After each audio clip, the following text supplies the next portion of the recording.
جو اللہ رب العزت نے تمہارے لیے لکھ دیا ہے اسے کائنات کی کوئی بھی چیز تم تک پہنچنے سے نہیں روک سکتی، اور جو تمہارے نصیب کا حصہ نہیں اس کو تمہاری دعاؤں کے علاوہ کائنات کی کوئی بھی چیز تم تک واپس نہیں لا سکتی۔ تم سوچتے ہو سارے راستے بند ہو گئے ہیں، مگر تم یہ نہیں جانتے کہ تمہاری دعائیں نیا راستہ بنا سکتی ہیں۔ سنو، جو رہتا ہی دل میں ہے اس سے اس دل کا پردہ کیسا؟ تو پھر اس سے مانگو جو بھی چاہیے، اس کے لیے اسے مناؤ۔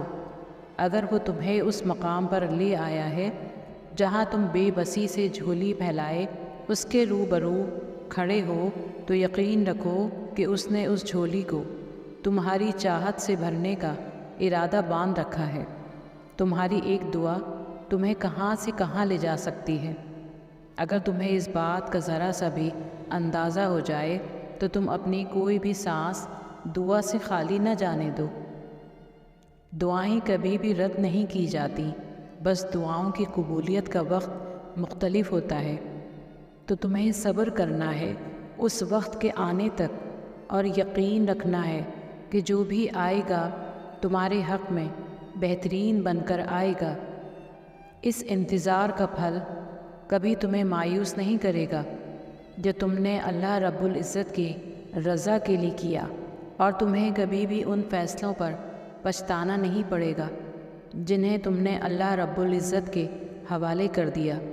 تمہاری آہیں، تمہاری سسکیاں کبھی خالی نہیں جائیں گی۔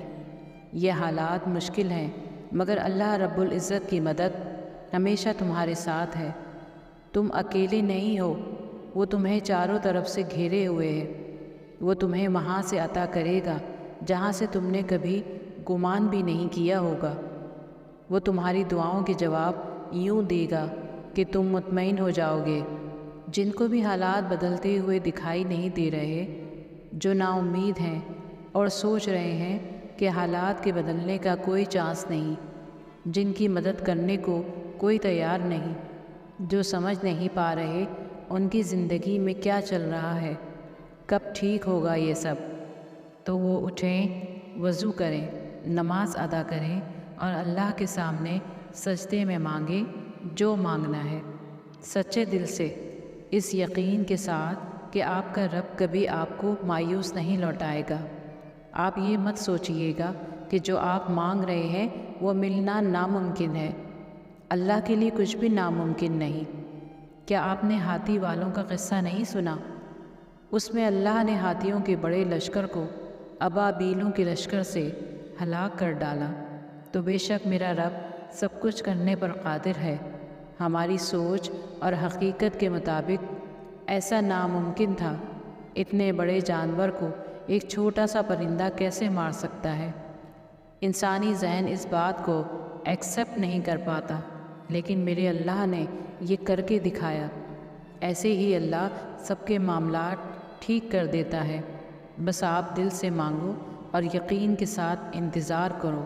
میرا اللہ بھروسہ کرنے والوں کا کبھی بھروسہ نہیں توڑتا۔